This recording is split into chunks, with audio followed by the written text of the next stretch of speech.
happened to Tokarski? He left. We are evaluating right now. He took a shot to the upper body facial area, so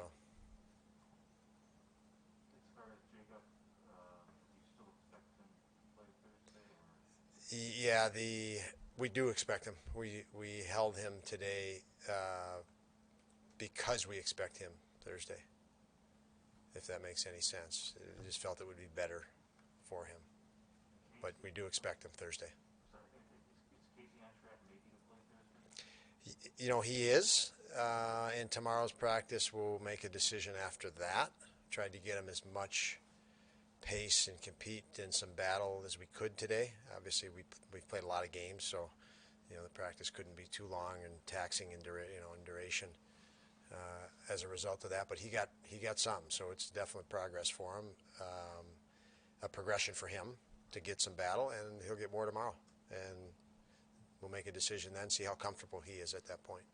Olofsson and Jokiharju haven't had a ton of practice time since returning, so how have you seen them sort of have to sort of find their games in the game as opposed to getting a lot of practice? Yeah, Yoki didn't look. Well, he's one of the guys I mentioned. Didn't look like himself last night. He had a challenging night, and I think it's practice is such a big part of growth for us. We're not a team that has a historic identity. I mean, you think of other teams, and you think of top teams in our league. They've had an identity through their franchise for the last 5, 7, 8, 10 years, and that is stabilizing, very stabilizing. You don't need as much practice time. You're not searching for an identity. You're not building an identity. You have one, and we're the other way.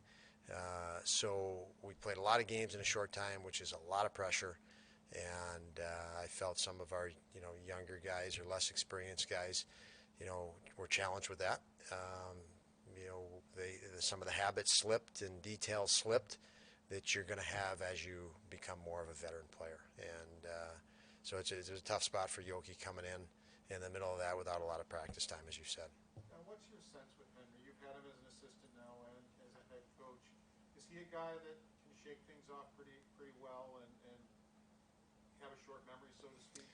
Yeah, he evaluates himself pretty well. So, he finishes the game, and there's he has a feel for where he may need to target improvement or focus. His challenge more is not as much improvement; it's focus. He sometimes has lapses in focus, but he has shown the ability to self-correct faster than normal, which is good. But he's also had some, he's challenged like most young guys are, just with consistency. Don, when you look at Darlene's play, I mean, there are labels now that, he's always had the number one pick label. Now he has the label of the big contract. Just as a 21-year-old, even though he's played 200 games, how difficult do you think the mental game is for him? It's really challenging for any player that is selected where he was selected, comes into the league and has a reputation that he had a great, amazing reputation before he ever played a game.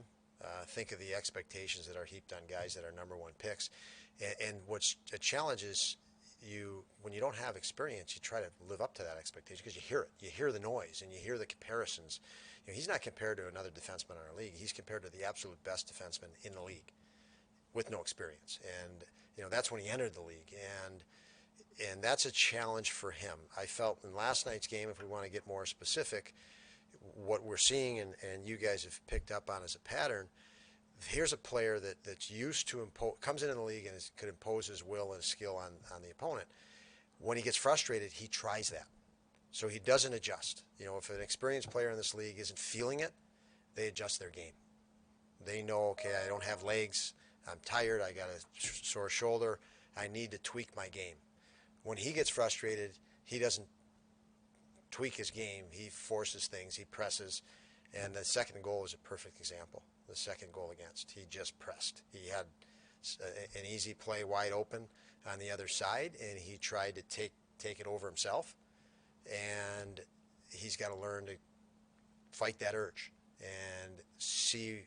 He would have saw the play if he didn't feel like he was had to redeem himself from the first goal. He would have saw and made the play easily to Olafson on the other side. It just he does it over and over. But again, he wanted to take it and say, I can correct this. I can make up for my last mistake. And you press then. And again, that's the difference. That's why, it's not, this issue's not going to be resolved by me yelling at him or screaming at him or benching him. He's got to make that mistake and learn from it.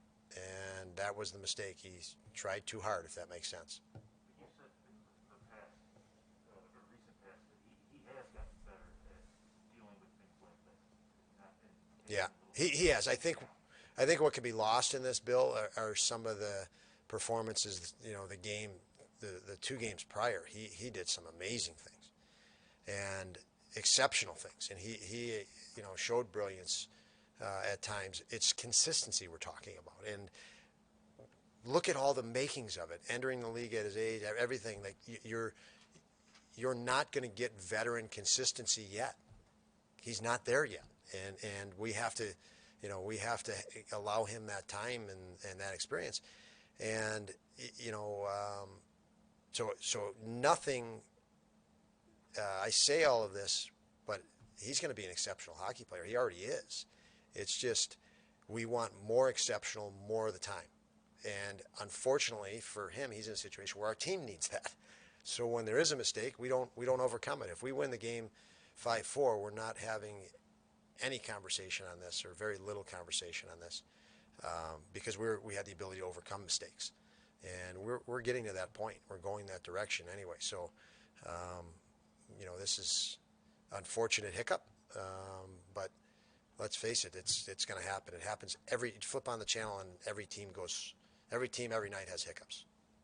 Some teams are good enough to overcome them, but they happen. On the second goal, what could he have done better after the turnover? Well, he was flat-footed after the turnover. I mean, that's a tough one. You're already committed your inertia forward in making that play, so you're giving up 2 steps to your opposition at that point. So that's a tough one to overcome. I'd probably just take a penalty at that point. Would be it. I mean, honestly, when you're caught like that. So